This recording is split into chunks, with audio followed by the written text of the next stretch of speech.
Noun. आज मैं आपको नाउन के बारे में बताता हूँ। पार्ट ऑफ स्पीच का पहला वो टॉपिक है ये नाउन। आपके लिए सिंटैक्स ऑफ नाउन जानना बहुत जरूरी है। देखिए, सिंटैक्स की बात आती है तो सिंटैक्स होता है किसी वाक्य में कोई गलती होती है, उसमें वर्ब संबंधी, नाउन संबंधी, प्रोनाउन संबंधी गलती हो सकती है, उसको सही करके लिखना सिंटैक्स कहलाता है। जब सिंटैक्स ऑफ नाउन की बात करेंगे तो नाउन संबंधी गलती को दिए गए वाक्य में सही करके लिखना सिंटैक्स ऑफ नाउन कहलाता है। इससे पहले कि हम सिंटैक्स पर आए तो हम जानते हैं नाउन। सबसे पहला टॉपिक जब हम पढ़ेंगे सिंटैक्स में तो नाउन संबंधी होता है सिंटैक्स ऑफ नाउन। तो सबसे पहले हम नाउन को जानते हैं कि नाउन क्या चीज है। आपने बहुत बड़ी बड़ी परिभाषा पढ़ी होंगी। हिंदी में अगर कहूँ इसे संज्ञा कहते हैं कि स्थान का नाम, व्यक्ति का नाम, किसी वस्तु का नाम, ये सब चीज संज्ञा कहलाती है। लेकिन मैं आपको एक छोटी सी परिभाषा बताता हूँ। Every naming thing is noun. Every naming thing is noun. प्रत्येक वो वस्तु या व्यक्ति जिसका कोई नाम है वही नाउन है। प्रत्येक नाम वाली चीज ही नाउन है। इसमें बात आएगी प्रकार। टाइप्स कितने प्रकार का होता है? तो देखिए, पहले 5 प्रकार मैं बता रहा हूं आपको, मुख्य प्रकार आपको दे रहा हूं, यही मेन है। सबसे पहले है proper noun. Proper noun, proper कहते हैं जो है पर्टिकुलर। प्रॉपर पर्टिकुलर, किसी पर्टिकुलर व्यक्ति का नाम, वस्तु का नाम, स्थान का नाम प्रॉपर नाउन कहलाता है। जैसे कोई लड़का है राम, लड़की है गीता सीता, शहर है दिल्ली। इस तरह जो इस नाम होते हैं ये सब प्रॉपर नाउन होते हैं। किसी को उसके नाम से जानना प्रॉपर नाउन कहला जाता है। इसमें जैसे हम देखेंगे the name of some particular person, the name of some particular person, place और थिंग। किसी पर्टिकुलर व्यक्ति, स्थान अथवा वस्तु के नाम को ही प्रॉपर नाउन कहा जाता है। जैसे राम, मोहन, दिल्ली सिटी है, कोई बड़ा शहर है, कैपिटल है हिंदुस्तान की। तो इस तरह से इसको हम कहेंगे। इसकी एक विशेषता होती है जो है आपका प्रॉपर नाउन, ये हमेशा कैपिटल लेटर से ही स्टार्ट होगा। राम और बड़ा, मोहन कैपिटल, एम बड़ा, डी दिल्ली ये बड़ा होता है। तो इस प्रकार से प्रॉपर नाउन। नंबर 2 है कॉमन नाउन। कॉमन नाउन, ठीक है, बहुत बड़ा ग्रुप हो सकता है किसी चीज का, लेकिन उनमें एक बात सामान्य होती है, उनमें एक बात कॉमन होती है, उसे हम कॉमन नाउन कहते हैं। जैसे मान लें बहुत सारे लड़के खड़े हैं, बहुत सारे लड़के खड़े, सब लड़के हैं, राम, मोहन, सोहन। इनमें एक बात क्या समान है कि सारे के सारे बॉय हैं, सारे के सारे लड़के हैं। जब बहुत बड़े एक ग्रुप हो लेकिन उनमें कोई एक सामान्य बात हो तो उसे कॉमन नाउन बोलते हैं। A name given in common to every person, thing or place of same class। एक ही वर्ग के लोग जो चीजें हैं उनमें, लेकिन उनमें एक चीज ऐसी है जो कॉमन है, जो सब पर लागू हो सकती है। मैंने बताया कि लड़कों का समूह, उसमें राम भी, मोहन भी, सोहन भी है, लेकिन एक चीज कॉमन ये है कि वो तमाम के तमाम लड़के हैं, लड़के का समूह हो सकता है। जैसे टीचर, कोई ये बहुत सारे अध्यापक हैं, कोई हिंदी का, मैथ का, लेकिन सब टीचर हैं। डॉक्टर, किंग, बॉय, गर्ल, ये सब क्या है? ये कॉमन नाउन होते हैं। प्रॉपर नाउन व्यक्ति विशेष का नाम, ये ऐसी चीज जो उनमें कॉमन है। Number 3 material noun. A word that names a substance or material, किसी पदार्थ का नाम, किसी धातु का नाम, जिस नाम से जाहिर हो उसे मैटेरियल नाउन कहते हैं। जैसे gold, silver, would, milk, water, कोई भी हो सकता है। देखिए इसमें क्या चीज है? ए word that names a substance or material from which things are made। इस पर ध्यान डालिए, things are made। जिससे कि चीजें बनाई जा सकती हैं। मिल्क है, दूध है, मट्ठा बना लीजिए, दही बना लीजिए, घी बना लीजिए, मावा बना लीजिए, गोल्ड है, ज्वेलरी बना लीजिए, तो जिनसे अन्य चीज बनाई जाती हैं, वुड है, चेयर बना लीजिए, कोई और चीज बना लीजिए, जिससे अन्य चीजें बनाई जाती हैं, ऐसे सब्सटेंस को या पदार्थ को जो है मैटेरियल नाउन कहते हैं। इनके देखिए, a word that means a substance और material from which things are made, इनके बीच में इज कॉल्ड लगा लेना, is called material noun, is called common noun, is called proper noun. Number 4, collective noun. Collective noun, the collection of person और thing taken together and spoken as a whole. व्यक्तियों का, चीजों का समूह, इसे हम इकट्ठा कर दें और उसको कोई नाम दे दें। जैसे छात्र हैं, बहुत सारे छात्र हैं स्कूल में, स्टूडेंट हैं, तो वो स्टूडेंट है, लेकिन जब वो एक क्लास में बैठा दिए उनको, तो वो कहलाएगी क्लास। बहुत सारे सैनिक हैं, लेकिन जब उन्हें एक नाम से पुकारे, वो कहलाएगी आर्मी। तो ये जो होते हैं, एक कलेक्टिव नाउन होते हैं। और फिर है abstract noun.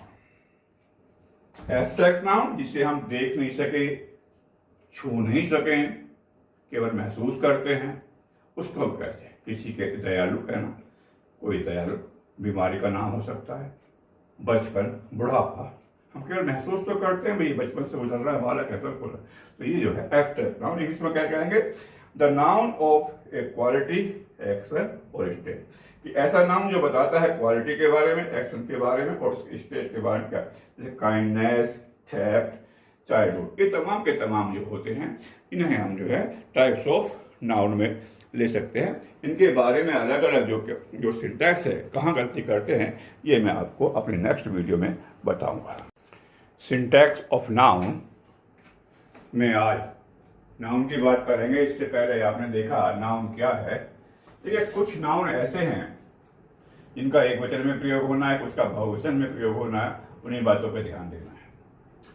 Scenery, advice, information, furniture, poetry, machinery, air, jewellery, percentage, ये ऐसे नाउन हैं जिनका हमेशा एक वचन में ही प्रयोग होगा।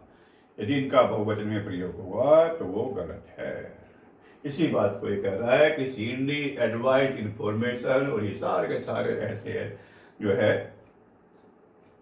नाउन है जिनका एक वचन में प्रयोग होगा। एग्जाम्पल देख लीजिए। INC इनकरेक्ट, अर्थात गलत। द सीनरीज आर चार्मिंग, देखने में तो आपको सही लगेगा, बहुवचन आ रहा है, लेकिन ये वर्ड जो है ये सीनरी है, ना कि सीनरीज। सीनरी इज ब्यूटीफुल या चार्मिंग, चार्मिंग का चार्मिंग रहेगा, नॉट ब्यूटीफुल जो है उसमें कोई परिवर्तन नहीं होगा। यहाँ चार्मिंग का चार्मिंग, सीनरी इज चार्मिंग। ये नाम पाइए वाले, ये देखने में तो बहुवचन लगेंगे, सबके बाद में एस लगा हुआ है, लेकिन इनका प्रयोग एक वचन के रूप में होता है। हमेशा इनका प्रयोग एक वचन के रूप में होता है। इनिंग्स जो पारी होती है, फर्स्ट इनिंग, सेकंड इनिंग, पहली पारी, दूसरी, न्यूज, समाचार, बिजनेस, वेजेस, मजदूरी। First inning is over, first inning is over. ये इनिंग नहीं है, वर्ड इनिंग्स है। First innings is over. ये गलती ढूंढनी है। सिंटैक्स इसी बात को कहता है कि ढूंढिए वाक्य में गलती और सही करिए।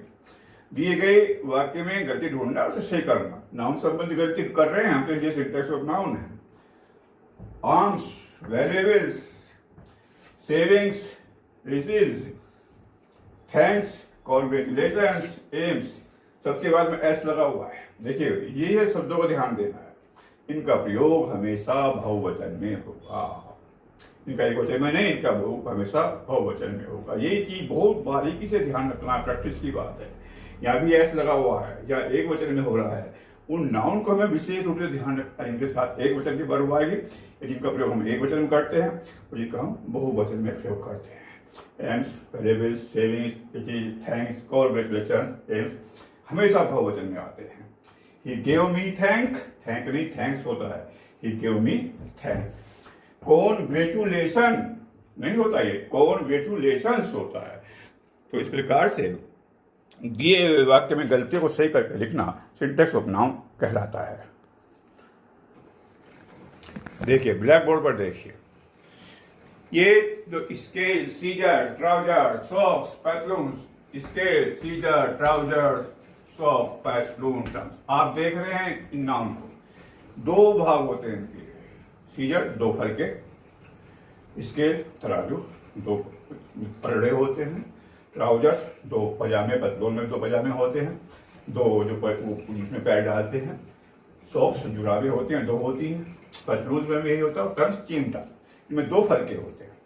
तो जहां दो फलके होते हैं वो बहुवचन में होते हैं, ऐसा लगा हुआ है। तो ये कह रहा है कि इसका प्रयोग हमेशा बहुवचन में होगा। ये चीजें जिनके दो भाग होते हैं, जिनके पास जो है समान रूप से होते हैं, ट्राउजर्स है, पतलून है, स्पेक्टेकल्स हो सकता है, चश्मा हो सकता है, दो इसमें दो वो है, इसका सबका प्रयोग बहुवचन में होगा। योर ट्राउजर इज डर्टी, देखने में तो सही लग रहा है, लेकिन ग्रामर कहते नहीं, ये गलत है। ये ट्राउजर शब्द ही नहीं है, ये ट्राउजर्स शब्द है। ये ट्राउजर शब्द ही नहीं है ग्रामर के अनुसार, ये शब्द है ट्राउजर्स। योर ट्राउजर्स, जब ट्राउजर्स है तो ग्रामर कहती है इसके साथ बहुवचन की वर्ब आएगी, योर ट्राउजर्स आर डर्टी। अब आइए, committee, jury, team, police, police बोलते हैं, आर्मी, फैमिली, ये सब कलेक्टिव नाउन है।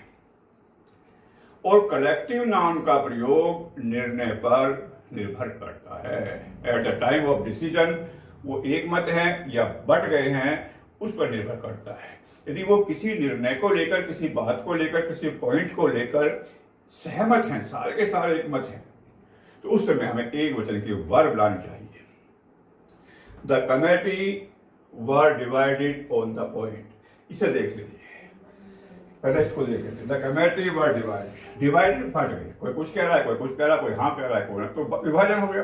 जब विभाजन हो गया तो बहुवचन की लाएंगे। लेकिन अगर सहमत है, इस पर the committee was one on the point, committee निर्णय पर एक मत थी। एक मत है तो एक वचन की क्रिया, बट गई है, अलग अलग मत हो गए हैं तो बहुवचन की क्रिया। आप देखिए, नाप, तौल, दूरी, मात्रा, डिस्टेंस वाले शब्द हो सकते हैं, वेट वाले शब्द होते हैं, टन हो सकती है, जैसे टन होता है, कुंटल जो होते हैं वो वाले वो शब्द होते हैं। दूरी जो है, ये जो है इनके साथ भले ही ये देखने में बहुवचन हो, इससे पहले संख्या सूचक शब्द आया हो, 2 किलो, 3 किलो, 4 मील, 5 मील, लेकिन इनके साथ जो वर्ब आएगी वो हमेशा एक वचन की ही आएगी। 5 माइलेज, लेकिन माइलेज दूरी बता रहा है, इससे पहले 5 आ गया, देखने में लग रहा है बहुवचन का है, लेकिन ऐसा नहीं है। 5 mileage are long distance, are दिया है इसमें, लेकिन आईएनसी इनकरेक्ट है।